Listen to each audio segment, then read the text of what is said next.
Hey everyone, how's it going? I wanted to do a video about some of these OPS modules I have, just because it's one of those cases where I've got a project to do. I figure I might as well record it. It can't really go into a main channel video, and I don't know what's going to happen with my main channel videos in the next few weeks here, because there's a lot of things going on in life. Like I said, Daria's having some minor health problems. They really are minor, trust me. She's just not able to help out at the studio right now. I'm kind of stressed out by some other things, some other problems that I have to deal with. Nothing huge, but it's just kind of hard to concentrate. And I've been having sort of writer's block with scripts and stuff like that. And I figured, if I'm not spending my time shooting, prime videos for the channel, then I might as well just roll the camera anyway on whatever else it is I'm doing, because this is stuff that's not really going to make it to a main channel video for quite some time, and I figured you might be interested in it. So you recall I talked about the OPS modules in a couple videos ago. I had the this one here in the video about the LG digital signage computers that sort of were supposed to become an industry standard kind of thing, and then that didn't really happen because they got vaporized by these things instead, which are slot-in computers. So you just shove them into the side of a TV with an appropriate port, and it just becomes one with the TV. It's got DisplayPort, it's got power, USB, serial, networking, all in this connector, and it's all standardized. It's an open specification, so there's thousands of these things out there. And obviously, as soon as I found out about that, I really, really wanted one. But I had like a whole series of chicken and egg problems because, okay, I need to get the modules, but first I need something to test them with, and it was really, really hard to get the TV to go with them. I struggled for a long time to find any leads whatsoever on getting an OPS compatible TV. And of course, a few people did point me to these things. These are OPS breakout boxes. They are not really available outside of AliExpress, but I hadn't realized that they were on AliExpress, so I went ahead and ordered one, and it does exactly what you figure it does. It just actually, you know what, this really makes the point that OPS is just a bunch of normal PC interfaces in one standardized connector, because there's almost no active electronics on here. This is some sort of power supply thing. I don't know, a voltage regulator, something like that. I don't even know why they would have that, because these things are supposed to run on anything from 12 to 19 volts internally, so this shouldn't need any sort of active circuitry. You can make a completely passive OPS interface, and that's exactly what they've done here. It's literally just USB, USB 3, HDMI, Ethernet, and a power input, and they're just tied directly over to the plug here. So I got one of those, but that only sort of solves my problem, because there are other things about the OPS displays themselves. There is some active communication there, especially for the ones that are touchscreen based, because there's a whole bunch of these things that are meant to be used in touchscreens. This one, in fact, is from Boxlight, and I bought this one off eBay a couple months ago because RePC had a Boxlight brand TV chilling in there for a really, really long time, and I never realized it had an OPS slot. And once I did, I looked the thing up and I found out that it had 10-point multi-touch. So I thought, I wonder what that was used with. So I went on eBay and I found this module, which is exactly the one that went with that TV. And I just bought it for like $35. Took it in there, plugged it in. Turned out this has a piece of software on it called Quizdom. Probably a bunch of people are going to reply to this, be like, oh man, Quizdom, that thing. That company makes a whole bunch of different products, but this is some sort of digital whiteboard software. It's meant for like, kids to sketch on, or for teachers to use as a whiteboard. And then, at the end of the day, you can hit export. You can just dump whatever's on the whiteboard, email it to the kids. You can record sessions, stuff like that. All the stuff you'd kind of expect, right? And you do it by just slamming this guy into the side of the TV, and that's that. It's got a spinning hard disk in there, which I thought was kind of wild considering how late this was made. I don't think it has a date, but it did come with Windows Embedded 8.1. No, I guess that's not too late for a spinning disk to be common, but still, man, what a bummer. This thing does not run quickly, let me tell you.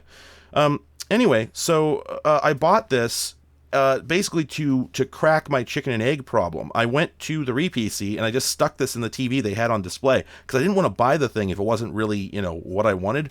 Basically, OPS displays are typically really, really big, and this one was no exception. It's like 65 inches, and I figured the visual quality was not that hot, and also it didn't have any remote control, and there's no physical controls on the TV itself. It's meant to be controlled entirely with the remote. So I didn't really want to buy this thing, even though it was the only OPS display I could get access to, but I did need to verify just some absolute ground truths with the OPS standard. So I bought this thing and I went in there and I just put it in the side of the TV, and sure enough, it fired up, it booted into Windows, it launched the software, and I was able to use it as a digital whiteboard. And unfortunately, this confirmed what I suspected, that the quality of the display, like the actual picture, was not that great. It was kind of soft and ghosty. And that's what I expected, because I figure a lot of these OPS televisions aren't very high quality televisions, because that's not really what they're for, right? You're not supposed to watch a movie on them. Now, some of them, the digital signage variety, those ones are going to look fantastic, because they're meant to be seen, up close, and they're meant to show you, Burger King's newest Whopper and whatnot, and it's supposed to look luscious and appealing. But the problem is, the digital signage displays don't have touch interfaces. So there's two wildly different products in this industry. There's the digital whiteboard TVs, and then there's the digital signage TVs, and they're different products, even though both of them are based around OPS. So what I really needed to do to make this whole thing happen was to get both of them. And that's actually happened. So one very helpful viewer turned me on to a local Facebook Marketplace listing for a 75-inch digital whiteboard from Promethean that was pretty close to me, and it was being sold for $600. And that's an outstanding price, because they're like $4,500 new, I think. The guy told me work was just throwing it out. So that's pretty common with these, from what I'm told. They just get junked. The companies don't bother trying to resell them. So if you can be in the right place at the right time, you can get one for a song, or usually for nothing. So I went down and I bought it specifically because it was a 4K model, and the one that was at RePC was only 1080. So I figured that alone would mean that the image quality was going to be better, and fortunately I was right. But it's also a really big TV, 75 inches. So I took it back to the office, and me and a friend had to absolutely just injure ourselves getting this thing up into place. I had to buy this gigantic TV mount, the largest one I've ever seen. I actually found a full motion TV mount with a 150-pound rating, and I had to stick that to the wall with a big piece of plywood, because my office is built with 24-inch centers on the studs, so that sucks. And then I had to figure out how to lag bolt the thing to the plywood securely. And then when we went to put the TV up there, we found out that the Visa pattern on the back is the biggest one I've ever seen. It's 800 millimeters. I didn't even know they came that big. And so this absolutely enormous full motion mount that I'd found, which I got for like $20 used, yeah, go me, wasn't big enough. It actually only went up to like 600 millimeters, something like that. So even that wouldn't fit. So what we had to do was go to Home Depot and buy some of that pre-punched steel box channel with the holes pre-punched in it, and fabricate a spreader bar so that we could actually get the larger pattern to fit on this thing. Because I looked up the other options for mounts, and I didn't find anything that looked adequate. So that actually worked. We had to drill a couple holes with a freaking Ryobi, but it actually worked out great, and we got the thing mounted on there very securely, and we had to really struggle it up onto the wall, but then it was up there. I'd love to show you some footage. I do have a little bit of footage. Here. So I finally got the thing installed, and I was testing it. I was getting up here to see if it really was 4K, which it is. And I was poking at the screen, and I realized that probably I could just poke at the screen, which I can. It's so big! President Donald Trump found guilty on all counts of falsifying business records is so large that it doesn't fit within my field of view. It's larger than me. I'd like to go in there and shoot some sort of video with it sometime soon, just to show you a little bit more of what it can do. But, ultimately it is just a touchscreen with an Android-based module plugged in the side. It's got I think it's Android 6, but it was just compiled really, really, really late. So it's this bizarrely anachronistic copy of the OS. But you can put anything in there. So I tried putting this guy in there, and that worked fine. Likewise, if I take that Android module out and put it in another TV, that would work. Or I could put it in this guy, for instance. But then I wouldn't have the touchscreen, which sort of renders it pointless, right?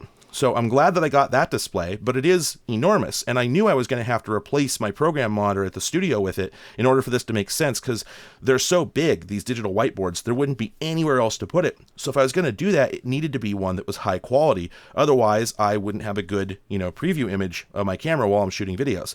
My old program monitor was this ancient LG Google TV that was just absolutely horrible and had just awful latency and a terrible picture. So I figured it would only make sense, if I'm going to go out of my way to get this gigantic OPS television, that I should use that as an opportunity to upgrade my setup at the studio. And that actually worked out. At least I think it has.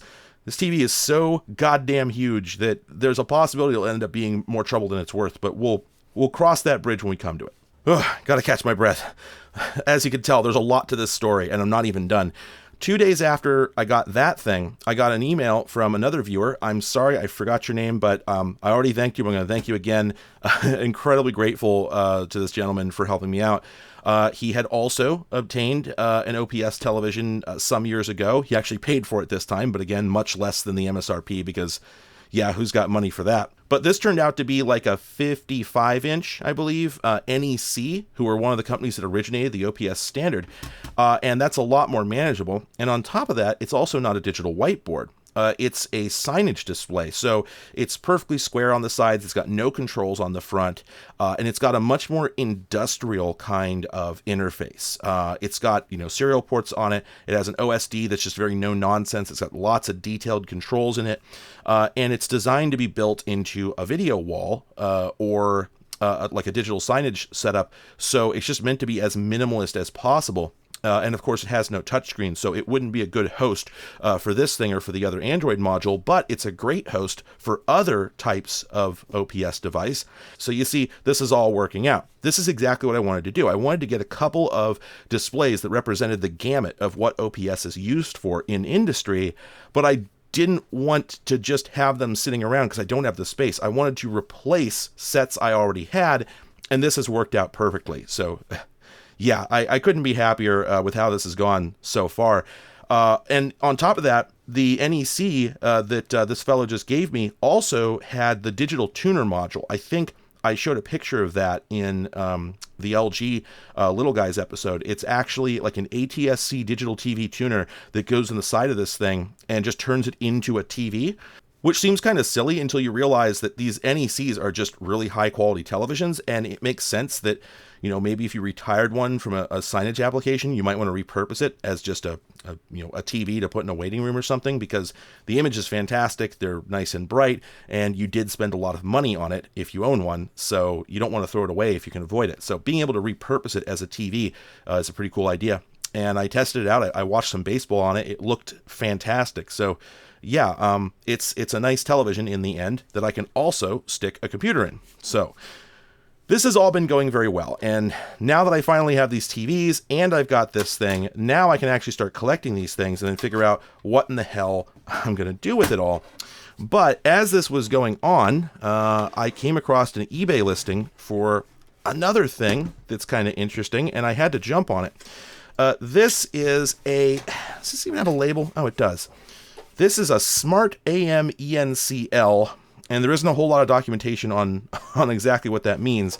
But here's the important part. We've got OPS on the front, and we flip it around, and we've got a power input and an HDMI output. And that's all we need to know, right? This is basically a dock that lets you use these things outside of a TV, but without exposed circuitry and whatnot. Now, it doesn't have a lot on it. It doesn't have USB or network or anything like this does. But the interesting thing about OPS is that those are always replicated on the device itself. Like, yeah, it's cool that this thing gives you all those ports, but it seems kind of pointless and redundant because the modules themselves always have the same ports.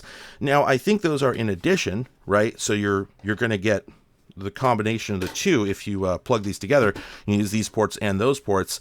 But obviously this is meant for, test bench sort of stuff. I guess you could build it into something if you wanted to. It's got mounting holes, but no, I don't really think that's what this is for. I'm pretty sure this is just for experimentation. Bench lab sort of stuff, setting these things up. So it seems odd that they bother to put all the connectors on there, but maybe there's modules out there that don't have them all. But in any case, it means that this thing doesn't need to have all those connectors in order to function, because of course they're all here. But it does sort of raise the question of what exactly this is, and that's something I still need to look into a bit. I know sort of what it is, but I don't have all the questions answered yet. Let me just go ask the internet here. So they call this thing the Smart Room System, and that pretty much tells you that it's a video conferencing system, because that's the third thing these are used for. They're used to smarten up a really big television so you can do like link conferencing on it, and that's exactly what this is. I should point out, if we pull this guy out here, this is labeled model AM70-L. Of course, it's got Windows 7 embedded on it. And then it says appliance module for Link, as in the Microsoft video conferencing and telephony solution that I hate to death. I actually had to use it at my last job. I never want to see it again. The idea here is that you've got a conference room that's got a TV set up with a camera on top, and then you stick this module on the back of it. So I guess it's interesting because what I don't fully understand here is, why was Smart selling a dedicated SmartBoard 8055i interactive flat panel that didn't have an OPS slot on it, if this is how they intended for it to be used? And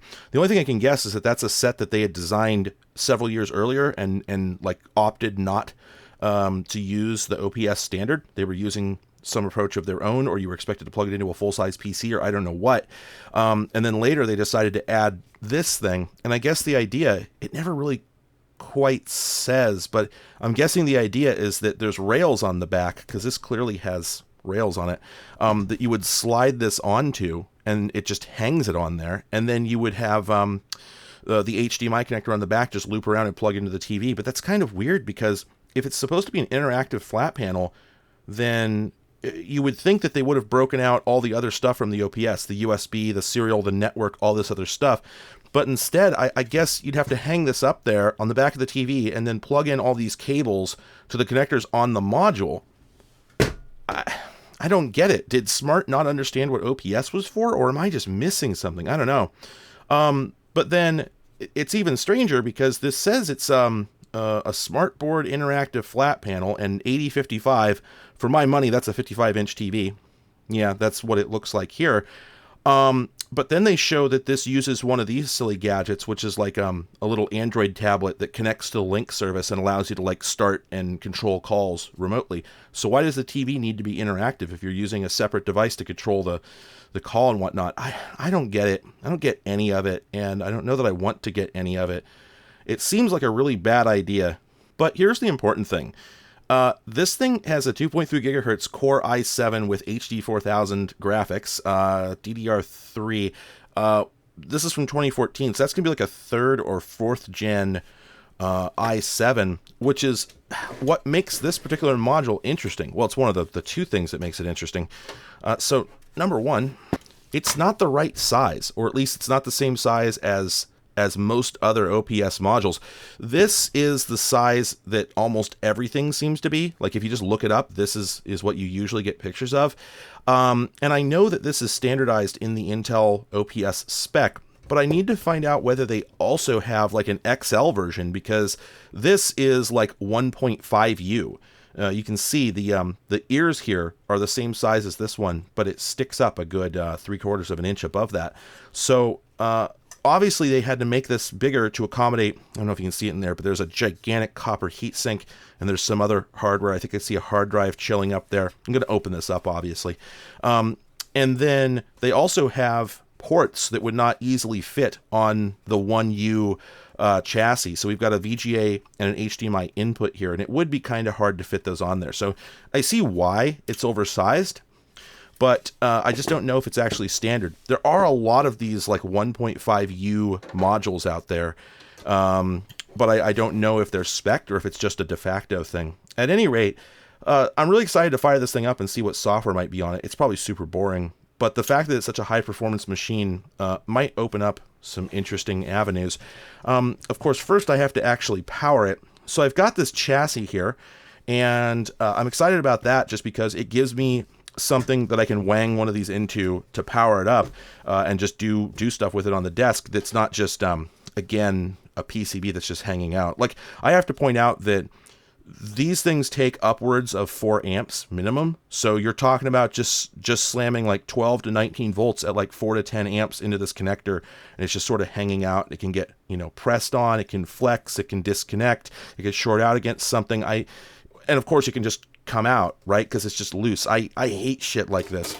So I like the idea of having an actual docking bay to work with. Now, there are official versions of this that were made. NEC and several other companies made much shallower versions that have all the ports on the back that are designed for, lab use. But the problem is they're really, really hard to find. And when you do find them, they're like $90 and up for just an empty chassis. So I figured, why not buy this thing? I think this was like $80 total, and it came with the damn 4th gen i7. So, hey, that's a steal, right? Of course, it did get trashed in transit. Apparently it got dropped really hard because the 120 millimeter fan here has actually split in half. The whole fan has just broken off the armature. So I've got to replace that, and then I've got to get the power situation worked out. I know the pinout. It's 2 grounds on the bottom and 2 positives on the top, and it's spec'd at 19 volts at 6.3 amps. But I couldn't find an appropriate adapter, so I got one with a connector that's pinned out correctly. This is only 12 volts, though, and then I got one that does 19 at 10 amps, which has the opposite gender plug. And I'm just going to lop the connectors off both of these and tie them together, so we'll be able to power this thing. And yeah, that's what I'm doing today. I figured I would just record myself while I take this thing apart. We'll see what's inside of it. There's not a whole lot, but there's a little bit. And then I'll fire up these machines and show you a little bit of what's on them. And yeah, hopefully we'll have a good time. So let's start with this fan situation here. I'm actually really curious. These screws here are obviously going through the fan itself, but they look like they're also holding this plate on. And that's kind of a weird way to do it. It's a really weird way to do it, actually. So maybe the fan's sitting on standoffs? And we'll find out. All right, what do we got? Oh, okay. All right, they actually built a riser into the sheet metal to make that work. That's cute. That's cute. And unfortunately, oh, wow, you know what?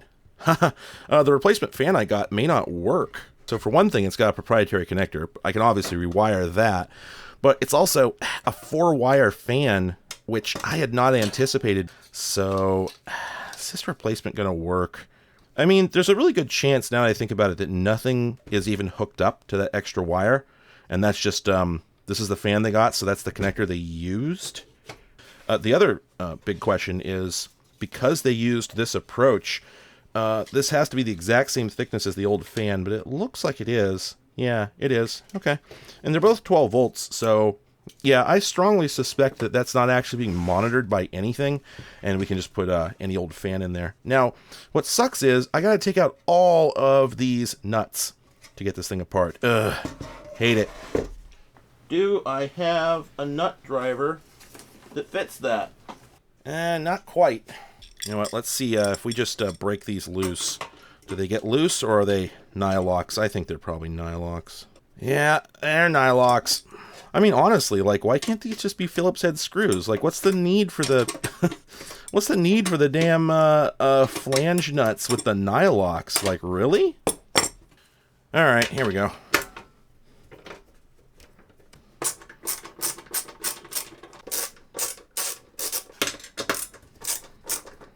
All right, that should do it. Yep, there we go. So once again, the OPS interface is really, really simple. So all we really have here are a handful of signal lines and power lines. I'm guessing that probably that's ground, and that's like plus, well, whatever voltage is coming in there. These just great big pores going over here. I guess I could look that up, look at the pinout, but whatever. I'm sure there's more traces on the bottom for the HDMI, because I don't see enough traces up here for that. But we can imagine probably what that looks like. What I'm intrigued by is actually how much power circuitry is on here. It seems like these look like voltage regulators to me. I see the coils and active circuitry, so it feels like they're probably VRMs, and I'm not sure why it would need that, because theoretically you're plugging a regulated power supply into this to begin with, so what's the point? I wonder if this is actually controlling the fan, because I'm looking at it and there's an awful lot of stuff going on here. So, oh man, maybe they actually are using the tach signal. I guess what I should probably do here is begin by getting the power supply modified. I can hook that up, and then I'll just check and see if I get just straight 12 volts off of this. And if so, then we'll get this fan bodged up to it, and we'll see if it'll just run it or if it gets angry. So yeah, let's turn our attention to the power supply situation. Generally speaking, with these things, I take a policy of whichever supply I won't be using in the finished product at the moment, I leave as much cord on that as possible so that at some later date I can put a new tip on it. I'm sure that that should be enough to compensate for any mistakes I might make. Now, something I've just noticed, this is intriguing. This is only a single voltage, 12 volts at 4.1 amps, and it indicates down here that it's wired the way I want it to be, which is pins 1 and 2 on the top, which are spaced further out, have the positive, and pins 3 and 4 on the bottom, which are closer together, have the negative. I've ohmed out the connector on here, and that's what's going on with it. So I got that because typically what you'll find with these 4-pin plugs is they only actually have 2 conductors in there, and they're just sort of bridged at the end. At least I have seen that before, but in this case they actually do have all 4 wires, it looks like. So it doesn't really matter what the pinout is. I actually could have worked with anything. Hate taking the jackets off of cables. Just absolutely hate the process. I don't know if there's a better way to do it. I don't think you can get strippers with preset jaws because the outer jacket is not a standard wire gauge or anything.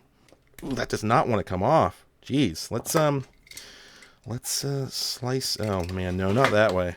Let's slice down the length of it here. See if that helps. There we go. So as I suspected, we've got 4 conductors and a shield. That's ideal. And we're going to want to connect all of them because the shield may be necessary. I don't know if this device expects the actual ground to be on the ground pins or on the shield or both. You know what I've just noticed? That is not a lot of copper. Those are like 22, 20 gauge wires. They're not even 18. I can't run 8 amps over this, right? Right? That's going to get too hot. This sucks because it's a molded plug, and I don't have one of the bare plugs hanging around. Okay, maybe I'll just half-ass it and see what happens and see if the wires get warm, but I have the feeling this is not a safe way to do it. Sucks to destroy a good power supply and then find out that the connector might not even work. Yellow's positive. Blue is positive. Black is one of the grounds, and red is the other one. Great. Okay, so there is our ground, and there is our power, and all together, with those wires wrapped up, that's about 18 gauge. That's not really enough for this much current, I don't think, but I'm going to press on anyway. Fire hazard or no. I'll find a better plug someday, right? And then I found that this was not connected to any of the pins as I expected, so I think I'm going to try just leaving that off now that I think about it, and we'll see if it works. All right, now let's take care of this end of the equation. There's always the question of where to cut these, but in this case I'm going to go before the ferrite because we don't need 2 ferrites. At least I don't.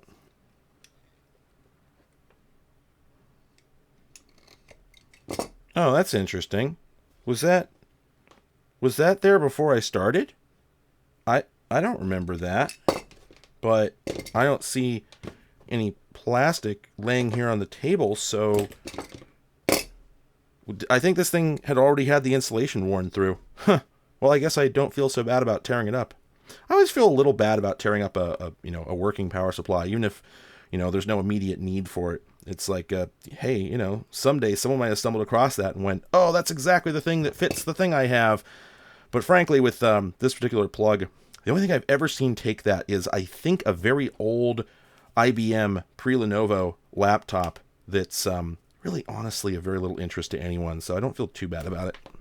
So as usual with these high-power supplies, we find that it's a coax style approach. So I guess, actually, I won't be tying together the shields because we don't have one. We just have, one great big center conductor and then the outer braid. So it's not even braid. Now I look at it, it's just stranded wire in a tube. Ooh, that is resilient stuff. And if we take a look, if we compare these conductors, oh good lord, that's not even half as much metal. This is not terribly safe. This is just going to be a temporary thing. Ah, jeez. Let me do I have the Vago connectors? I don't know if these things are big enough to accommodate this wire. Let's see. Will that fit? Okay. Huh. I don't know what the theoretical gauge on these things is. Oh, it says there we go. 0.08 up to 4 millimeter squared, I think is what that says.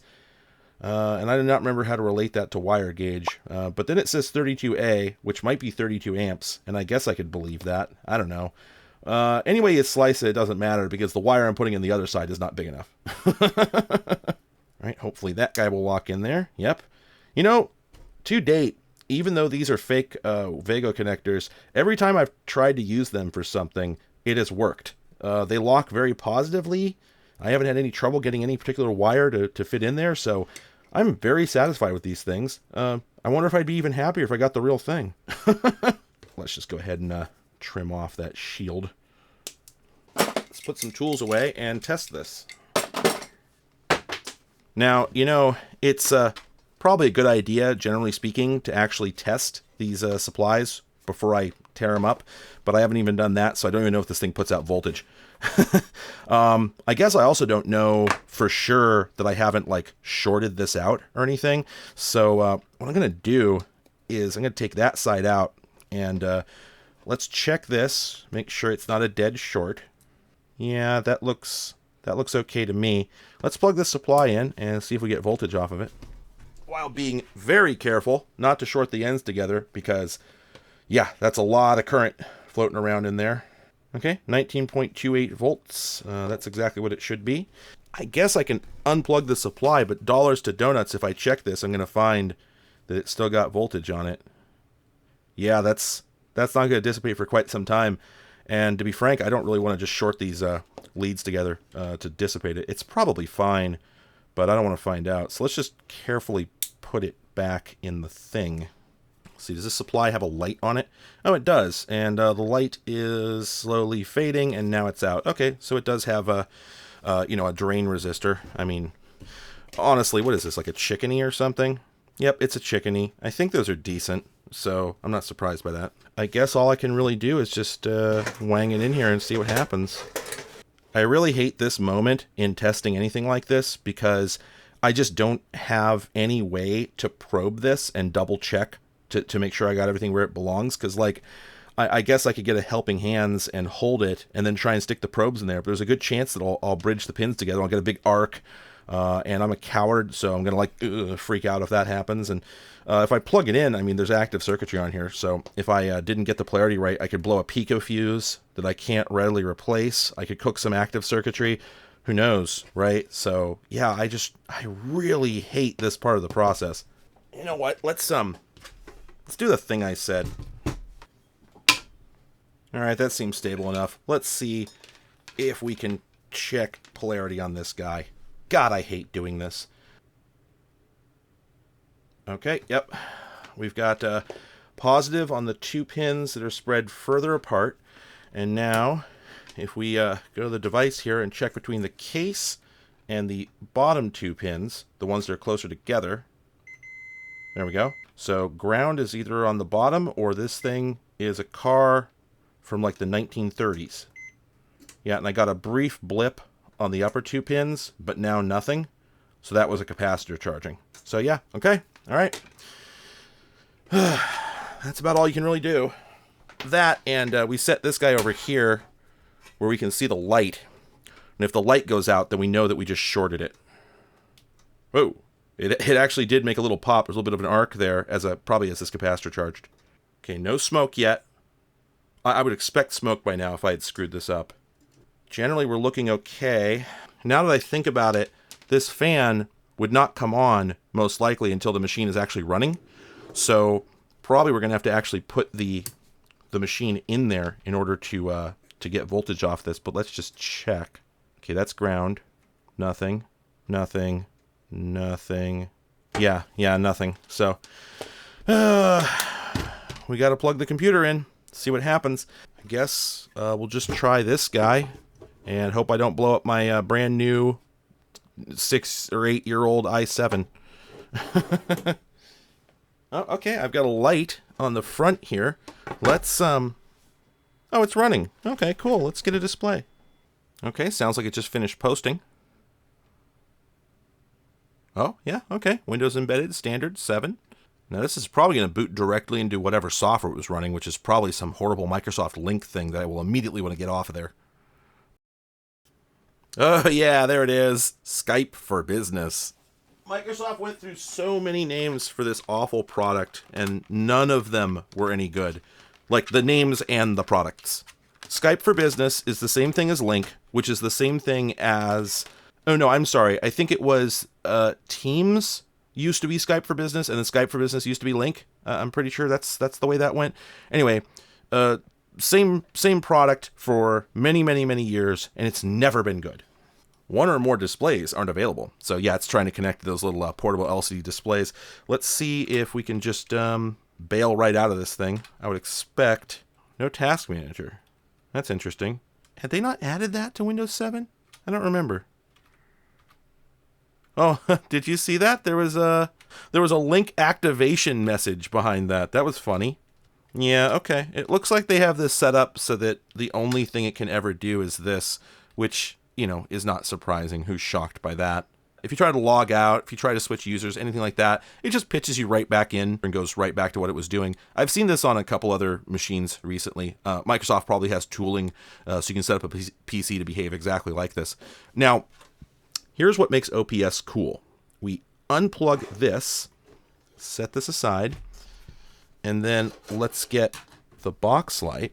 Oh, well, actually, you know, that says power supply DC 12 volt 5 amp. No, that's got to work, now that I think of it, because the spec says that it's got to take anything from 12 up to 19. But do I want to risk it? Yeah, I do. Whoa! Oh, a bit of a noise there. But it looks like it's powering up. Okay. There we go. All right, yeah, boots right into the OS. Did you see how slick that was? Was that not cool? I just swapped out one computer for a completely different computer. Just boop, boop. It's like blades, man.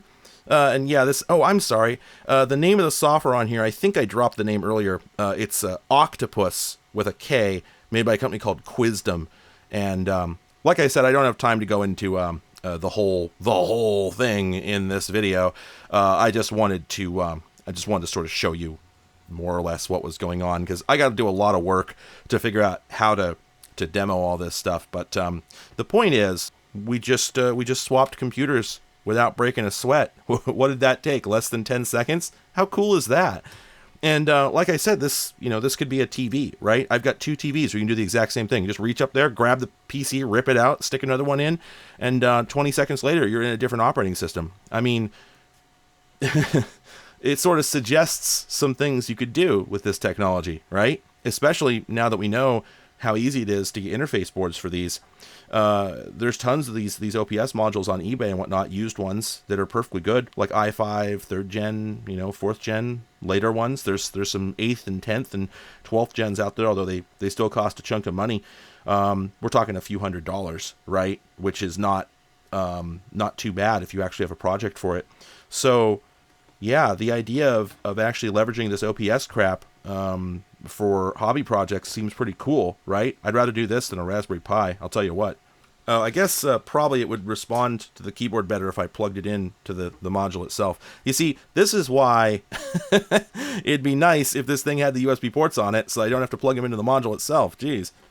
I should mention, by the way, I love how many ports this has. Look at all that USB. I mean, it's not remarkable for a desktop PC, but this thing tiny, not big.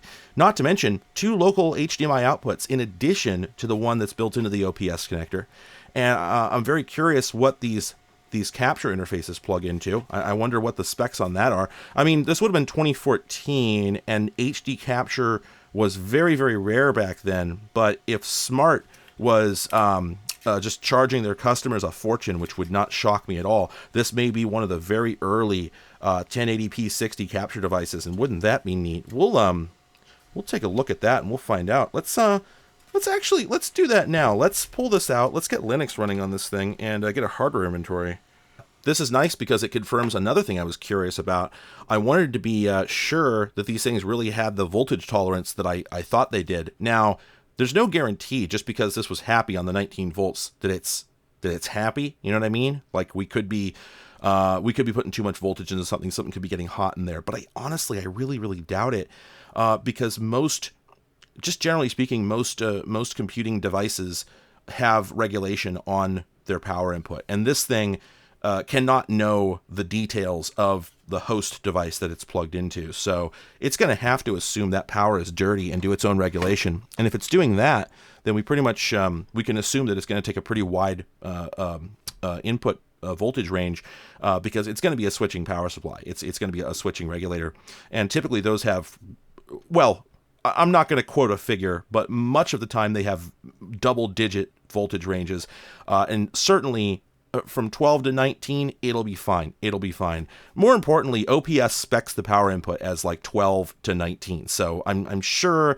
that they didn't just go, well, it's supposed to go into our device, and our device is 12, so we'll just build it to be 12. Because if you're going to do that, then why bother with the OPS standard? What's the point? Just make it proprietary. You know, you're not getting anything. Anyway, let's get this guy back on here, and let's get our keyboard hooked up. Oh, I haven't even gotten into the BIOS yet. Oh, was I too late? Oh, I was too late. Good Lord, that thing starts up fast. There's a power button on the back here, and I don't know where it goes. Does it actually trigger the power on the device? Oh, it does. Delightful. Let's see if we can get into the BIOS. Oh, we did it. All right, what do we got? American Megatrends. This BIOS is from 2015. This thing has 8 gigs of RAM. What processor do we have? I don't see that information. Is it in the CPU config? Yes. Okay, so this is an i7 3615QE. That's a pretty beefy proc. That's a desktop processor, isn't it? I'm not sure. Hang on. Kind of a weird number, 3615. I think I'm used to seeing like 3650. Okay, that's from 2012. Oh, interesting. No, actually, that is a embedded chip. It says embedded broad market commercial temp PC client tablet. Maybe that doesn't mean what I think it does. What socket is this? Oh yeah, there we go. FCBGA 1023. Yeah, that's a mobile or embedded processor. So it's still pretty beefy for what it is. Oh, hey, look at that. I never noticed this before. The internal graphics support embedded DisplayPort, HDMI, okay, normal, SDVO. I just talked about this in that video about the computer that I put out. Theoretically, if you could get a PCI Express interface, which this probably doesn't have a slot, but if it did, then you could plug one of those SDVO cards into it and actually break off another display from the onboard chipset. I wonder if they make SDVO in mini PCIe, because dollars to donuts, this thing has a mini PCIe. Let's go ahead and get a Canopix here and see if we can find out what the capture hardware is. Plug into the single USB 3, and then let's go over to the boot settings, because I'm betting, yeah, they have probably set this up so it won't launch anything else. Oh, I guess I'd have to restart first, eh? Yeah, I'm smart. Interesting, it doesn't see the drive. I wonder if they turned off the USB ports? Yeah, I don't know. I don't see anything in here that looks like it should be disabling USB boot, but the only thing that shows up here is this boot option. Can we move this? Oh, there we go. Maybe that'll do it. Are we going to get that NOP? Well, nothing there. Keyboard's responding. Nothing there. Oh, this is spooky. This is the part where I expect it to suddenly let the smoke out. No VGA output or anything. The hell is this thing up to? I mean, it's just like Intel HD graphics, so anything, should work. Any OS, really. If I hit the power button, it doesn't shut off immediately, and the keyboard numlock light is responding, so I'm inclined to think that it probably is actually running Linux right now. There's just no video output at all. Let's try something different. Let's power this thing off, and we'll try some other Linux. All right, we got a fresh Ubuntu 22, I think. Let's see if this will go. Big money, no whammies. It's going to Windows, isn't it? Oh, no. It shut off the HDMI again. What's this about? You know what I'll bet it is? I'll bet that it's something like what was happening with that thin ITX board that came in the video capture appliance and the NCR backroom server from little guys like, what was it, 4, 5, I think? It had an embedded DisplayPort interface built into it, and I was pretty sure the reason I wasn't getting a picture is because that was getting selected by default. I wonder if this is doing the same thing. If we go to graphics config, well, LCD control gives us 2 different IGFX boot display options. HDMI 0, 1, and 2. Well, they're all HDMIs, and I tried different ports earlier. I didn't get anything. But you know what I noticed? VGA modes will be supported only on primary display. The odd thing is just that we don't even get a chance to hit the grub menu and tell it to boot in plain VGA. Yeah, no, same thing. Hey, guess what? Yeah. I had this idea. I went into the BIOS and I went to that option that said select primary boot graphics. There were 2 options there, primary and secondary, and it was set to HDMI 1 and 0. And so I just set them both to HDMI 0, and now I get text mode. Of course, obviously, that's pretty broken. Out of range pointer. What the hell? I've never seen anything like that. So now I got to Google this. I think the graphics issue is resolved. I could probably... You know what? I could probably just boot Knoppix now instead of figuring out what's going on with Ubuntu. Big money, no whammies. Well, let's see if it goes anywhere. Okay, fan shut off. But we're still going, and we've got 4 cores of hyperthreading. I wish they still did the penguins. I want to see my 8 penguins. Okay, yeah, this is looking like it's working a lot better. Oh, are we about to get? It's too late to hear the. Initiating launch sequence.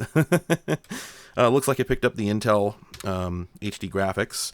Let's take a look at LSPCI here. What do we have? All right, I believe, just guessing, that this Philips SAA 7160, that's going to be our capture card. The rest of this looks very straightforward. We've got, Intel. Okay, it's a QM77 Express. That's about right. That's what I would expect.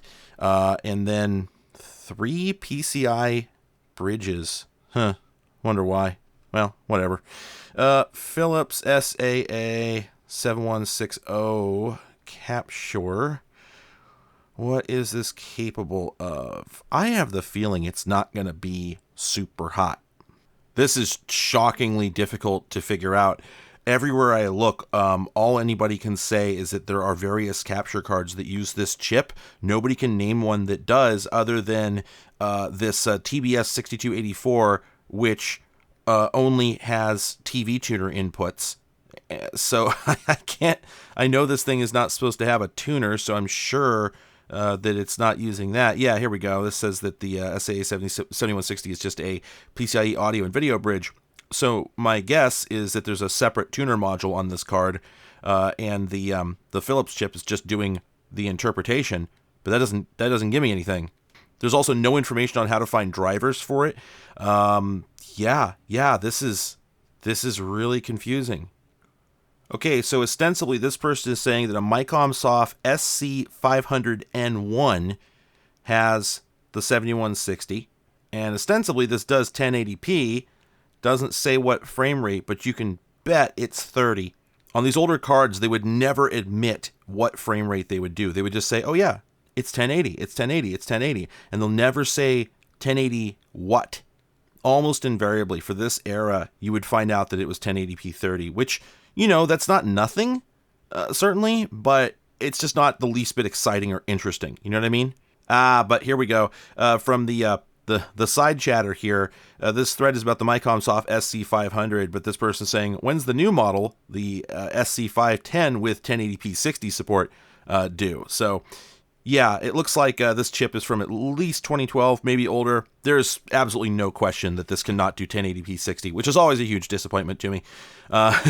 It really pretty much makes it useless for anything I want to do. And, you know, if you were thinking about running out and getting one, don't. My guess is that it'll do 1080p 30 over the VGA as well. That's usually how these things go. So that's, like I said, it's not nothing.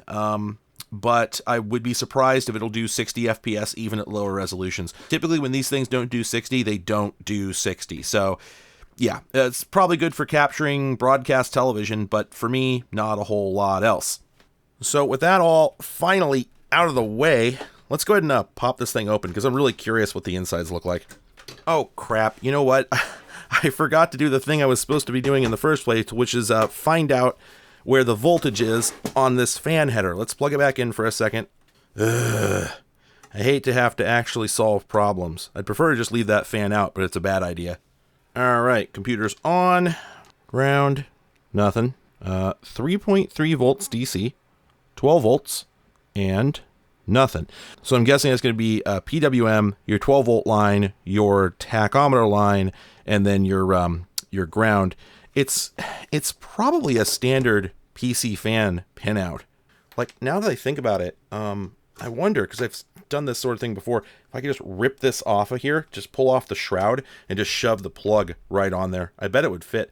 Well, unfortunately, it looks like that pinout does not match any standard PC fan pinout, so I'm pretty much going to have to swap the cables on here. I wonder if I can just desolder these wires and put them on this guy, if that'd be faster than midline splicing it. You know, I'm kind of curious, actually, if this fan still works. Part of me is just like, can we just glue it back together? Let's just see if we just hang it like that. I'll bet it comes on. I mean, it should, right? Like, whoa, hello. Wow, you know, the thing works perfectly. Oh, it's got some torque, too. Just about bit me. I wonder, should I just glue it? You know, it's a clean break. Maybe I'm going about this the wrong way. Can we fit this back where it started? Take that sticker off. That'll probably help. Yeah, naturally it disintegrates. Yeah, of course. The trouble is, you couldn't really do it with just like super glue or something. Oh, wait a minute. Actually, that snapped together so nice that now I'm thinking I actually could. I am just going to run some super glue over that, and I think we'll call it good. I think that'll hold, unless I drop this thing 15 feet. So yeah, let's go for it. I don't want to separate the halves, so I'm just going to do a really ugly sort of stitch job of it just on the surface. It's really not ideal. It might not last, but if I separate these, I'm worried that some of the plastic will break and I won't be able to get it back together. So we'll see if that works, because again, this is not a mission critical component, but I just really don't want to cut that cable up and deal with figuring out either where to solder it or where to, how to splice it back together. I am very lazy. What can I say? My favorite way to make a task easier is to not do it. So let's forget about all of that and let's take a look at what's inside this thing.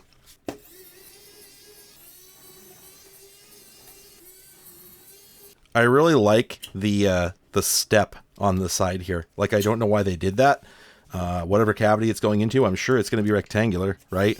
Maybe they did it to key it. I don't know. Just seems like as tight as things presumably are in here that they could use the extra space, right? Does that get it off? No. There's always a screw on the front. All right, that should do it. Did that do it? Feels like there's another screw. Oh my God, it's right there. You know, if they paint the screws black, they're harder to see. Maybe they should just leave them silver, and then this wouldn't happen. Okay, so we've got a SanDisk SSD chilling on top here. How does this come out? Is it screwed in, or yeah, it looks like it is. We've got a couple screws here for the drive caddy. Let's spin those out. I just noticed these two little dips here. Oh, okay, they're mirrored on the other side. So, wonder what those are supporting. Interesting that they actually used separate power and data cables.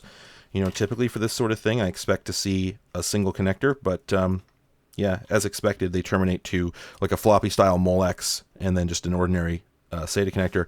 Oh, that's right. I remember now. I saw some pictures of this thing on the internet. I actually managed to find some internal shots. That's part of why I ended up buying it, because it is such a strange design.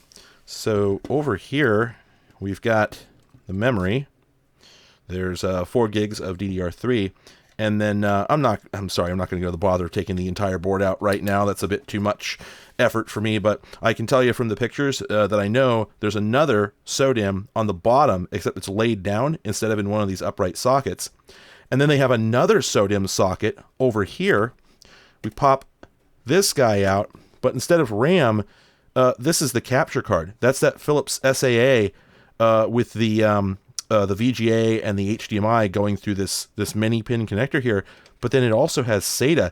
And that's interesting because when I looked at the pictures that I found online, I thought to myself, wow, okay, so they just used this SODIMM connector as a sort of breakout or a daughter board, like bulkhead plug, so they could put the hard drive adapter on there.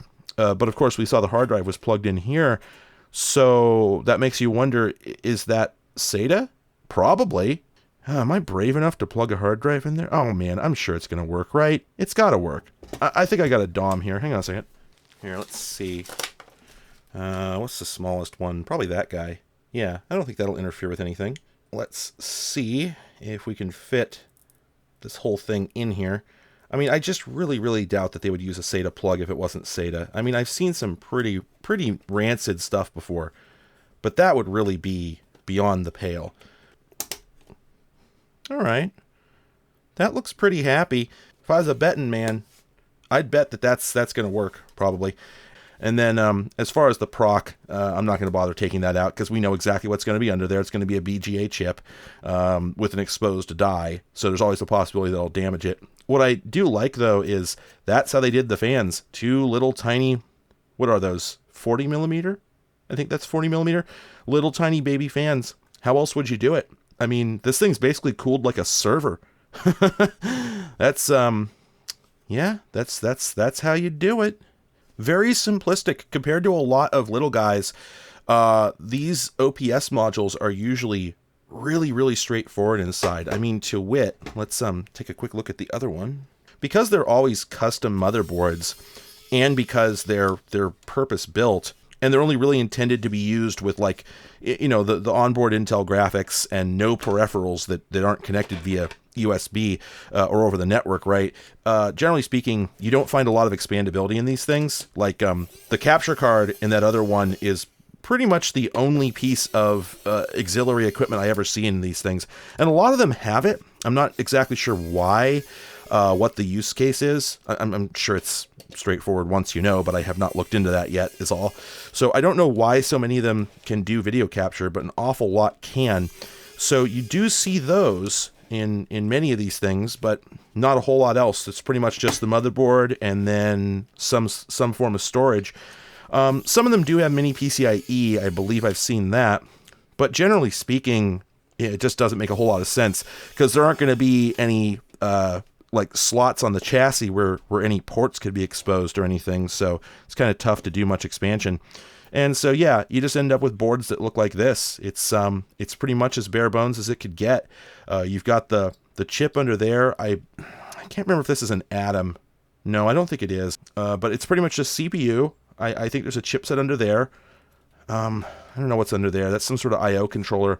And that's basically it, right? Well, you got your network, your sound interface there, and yeah, not a whole lot else, just normal Jelly Bean parts. Almost everything is populated. The only stuff that isn't, there's an LVDS connector. I don't know why these OPS devices sometimes have LVDS. I don't know where it would go. Maybe there's some of these TVs that have an auxiliary display on them. I don't know. and then you've got what appears to be a second COM port pad here, and then there's an empty spot for an HDMI up there. So, you know, pretty minor stuff, but it doesn't compare to a lot of like the little guys, the industrial PCs that'll have all kinds of expandability, all sorts of parts that aren't populated for different variants, because those things are usually made with motherboards that can go into other things. But this board was designed to go in this box and to never be anything else. As far as I've seen, there's never really anything interesting inside the OPS modules. But of course, you got to check anyway, right? Because you never know what you'll find. I mean, that's spicy. Let's see if it works. All right, start it up. Oh, uh-oh, nothing in the boot list. Well, yeah, serial ATA port 0 empty, and there's no option there for a port 1. Yeah, just port 0. So, yeah, I guess that isn't active. That's intriguing. I wonder what that's for. Is it possible that the Philips SAA chip has its own native drive controller and can just write data directly to that port? It doesn't seem likely. Yeah, I'm looking through the functional description, and it says DVI, memory management unit, and then PCI Express interface, PHI, SPI, GPIO, I2C. If this had SATA support, it would say that. So, yeah, I'm not really sure what that's about. Anyway, though, that's pretty much that. I'm gonna replace this with something hopefully a little bit safer before I do a whole lot more work on this. Now that I know it all functions, I can go out and just get one of these connectors and solder it up proper like. But like I said, this is one of those things I just don't expect to show up on the main channel for a long time. So I figured I would just give everyone a sneak peek, because there's pretty much no information about these things online other than marketing from companies selling them. And I just figured I wanted there to be at least one video out there about what's inside an OPS module, so people can get excited about them. And if it takes me another 6 months or a year to actually make a proper video about them, then, you know, that's not nearly as much harm done. So anyway, thanks for watching. Hope you had fun.